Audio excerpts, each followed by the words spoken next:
hello guys बोगिनदी दैमा नायनो लाबोदों आरो लोगोसे हाजो जोंनि लखिमपुर जिल्लानि बोगिनदी नेपा हाजोआव जोंनि अरुनखौ आरो नोजोरखौ नायनो लाबोदों बे जाबाय बोगिनदी दैमा सियांजों सरजाबफानाय मोनसे दैमा हाजो बियो जोंनि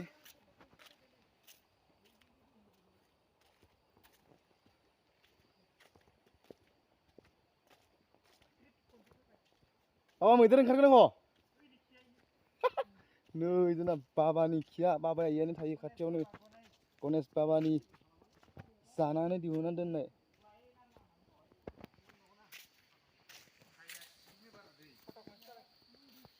प्रलाना बाबा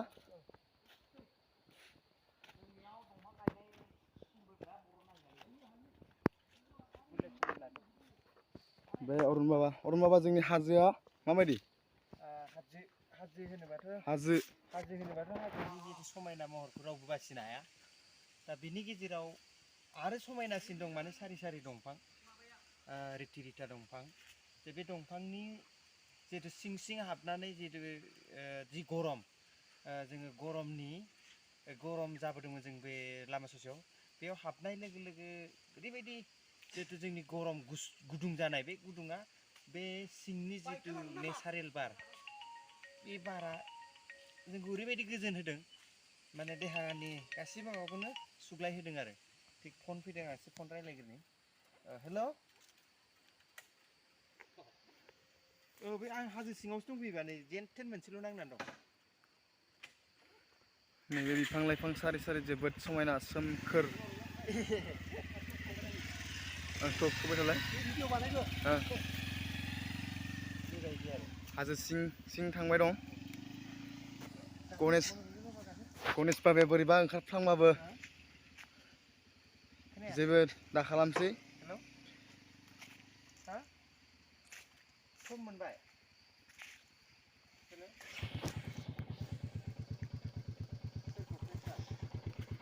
अरुण बाबाया नै बुलेटखौ लानानै हाबबोदों जोंनि हाजो सिङाव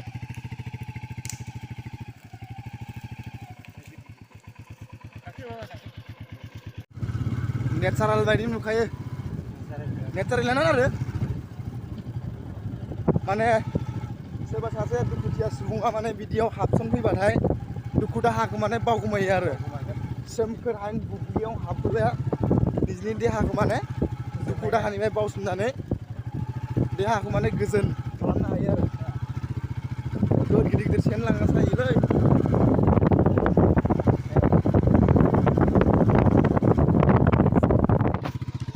नोजोर बाबाया हागोन ना हागोन हायो बाइक डिलाराव थाग्रा मानसियालाय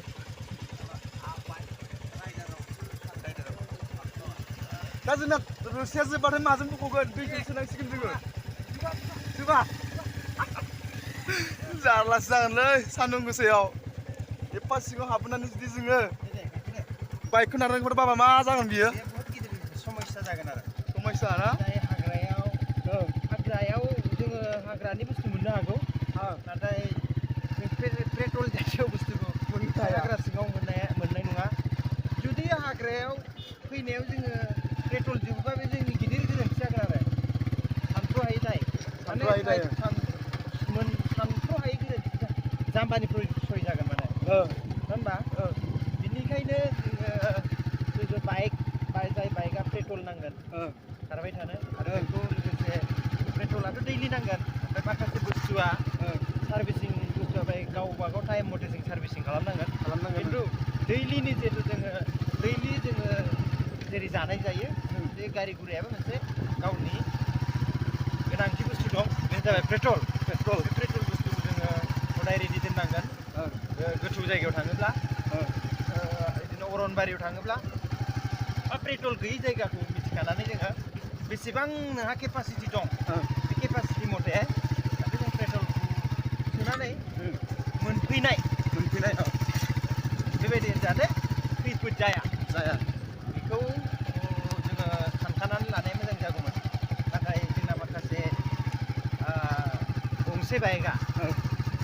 बेखौ सानस्लाबनो हायियाव फैबाय दा निस्सय जेने थेने मोनहैगोन जानो हागौ जोङो मोनसे पेट्रल गोनां जायगासिम मोनहैफिननो नाजागोन आरो मोनहैनाय केपासिटिखौ जों लागोन आरो हयथ' होमबा फैनाय जायगानिफ्राय जों मोनहैफिननांगोनथ' बेनो बाथ्राया थ' नोंथांमोनाबो फैनोबा कन्टेक्ट खालाम डिसक्रिपसनाव नाम्बारखौ होनांगोन जोंहा अरुन बाबामोन बायदि फैनानै नायफैब्ला आंखौ कन्टेक्ट खालाम नोंथांमोनखौबो आं बेरायहोनो निस्सय नाजागोन आरो बेरायहोगोन जोंनि लखिमपुर जिल्लानि बे नेपा हाजो लोगोसे लांदां एरियाबो मोननो हागौ रायजोफोर लांदां एरियाखौ नायनोबा आरो एसे सिगाङाव थांबावनांगोन जोङो दा दैज्लां हिसाबै हाग्रा बंग्राया बाराद्राय जादों मेसेङाव फैयोब्ला बेयाव नोंथांमोना हयथ' बे जायगायाव फैयोब्ला गावखौनो जे बबाव दंफैयो बेबायदि साननो गोनां जागोन आरो गोसोआव सानखांनो गोनां जागोन आरो माने गोजोननाय मोनगोन दा नैबे जोङो लामाया दा जोङो नैबे दैया दैज्लां हिसाबै दैज्लाङा जोब्बाय लामायाबो मोजांनिफ्राय मोजां जाबोबाय आरो मेसेङाव मोजां खालामना होनाय जायो लामाखौ आरो बेरायफैनो थाखाय सुबिदा दं आरो एक्सुवेलि सेंग्राफोरा बाइकजों फैनो हागोन बाइकफ्रा जेरैबायदि साइकेल थांनो हानाय जायगायाव बाइकआबो थांनो हागोन थिग बेबायदि बेखायनो हाजो एरिया बा हाग्रा एरियायाव बेरायनोब्ला बाइकआ साबसिन जायो आरो बेबायदिनो कारजोंबो ससेजों फैनो हागोन कारखौ फैखांनानै जोङो बाइक हयथ' रिजार्भ लानांगोन आरो माने मेसेङाव फैबाथ' जेबो प्रब्लेम गैया मेसेङाव फैबाथ' डाइरेक्ट माने हाजो सिं सिं माने कारखौनो सोनानै जों बेरायनो हागोन माने बेबायदि आरो मेसेङाव जेबो प्रब्लेम गैया बाबा नै हाब्रुखै दैलांनि लामा बेबो हाजो एरिया जोंनि बुलेटआ बोखावबाय बुलेटआबो खस्थ' मोनदों बेबो मोनसे मानसिनि जिउ बायदिसिना जिउ बायदिसो रागाव दानाबा जोङो बाइकखौ जोङो बे हाजोआव जिहेथु बिनिफ्राय जोङो थाङाबाबो जागोनदां जास्ट बिनिफ्राय जोङो सिन्थाखौ खालामनो हासिगोन आच्छा माबाखौ खरस अफिसा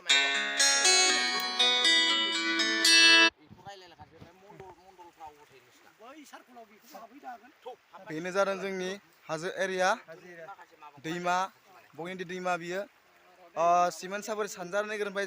मैया सानै आलासि फैनायलाय आलासिखौ दिन्थिफैनो लाबोबाय खोथा गैया बै जादों जोंनि नोजोर बाबा जोंनि प्राइम 24 हेडलाइन्सनि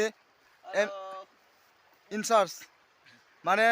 रादाबखौ जोनोम होगिरि एमडि नोजोर बाबा जों मानि थाखाय दिनै फैदों याव जों बिराद गिदिर मोनसे प्रजेक्ट लाना फैदों बेखौ नोंथांमोना नुनो मोनसिगोन गाबोन समफोरनि गेजेराव जों अफिसियेल माखासे प्रसेसफोर खारसिगोन दिनै माने 20-30% दिनै मावनाय जागोन दिनै जों बे जायगायाव फैदों बे प्लेसखौ नायना जोबोद गोजोननाय मोनदों जोंनि मोनसे खोथाखौ नोजोर होनांगोन जे जोंनि हादराव गोबां मानसिफ्रा दिनै दुबाइयाव बेरायहैनो थाङो गुबुन गुबुन जायगायाव बेरायहैनो थाङो फरेन कान्ट्रियाव खिन्थु जोंनि मथ'आ मा बिनि सिगां जोङो गांसे आरनायजों बरायग्रोनोसै नोजोर बाबाखौ जोंनि हाजो एरियायाव गोजोनदों माने जोंनि साननाया मा आं जोंनि बेयाव सानैसो दङ जोंना लखिमपुरनि माखासे मावथि बिथांमोन आरो जोंनि रादाब बिजोंनि माखासे बिथांमोन आरो जोंनि साननाया मा जों गोबां मानसियानो दिनै माने फरेनाव बेरायहैयो खिन्थु जोंनि साननाया मा फरेननि मानसिया जोंनि हादराव फैनांगौ माने जोंनि मानगोनां आर'नाइजों समायफ्लेहोदों आरो जोंनि हाजोखौ जोंनि साननाया मा फरेनाव थाङा फरेननि मानसिया जोंनाव बेरायफैनांगोन मानो होनबा जों मिथिगौ दानि जुगावथ' गोबां जायगायावनो टाउन सहरा मोजां खिन्थु नेचारेल पियर जायफोरखौ जोङो गोजोननायखौ नायोबा जोङो नैबे मिथिंगायारिजों नांजाबना थानाय बिफां लाइफां गामियारि ओनसोलावसो जोङो रियेल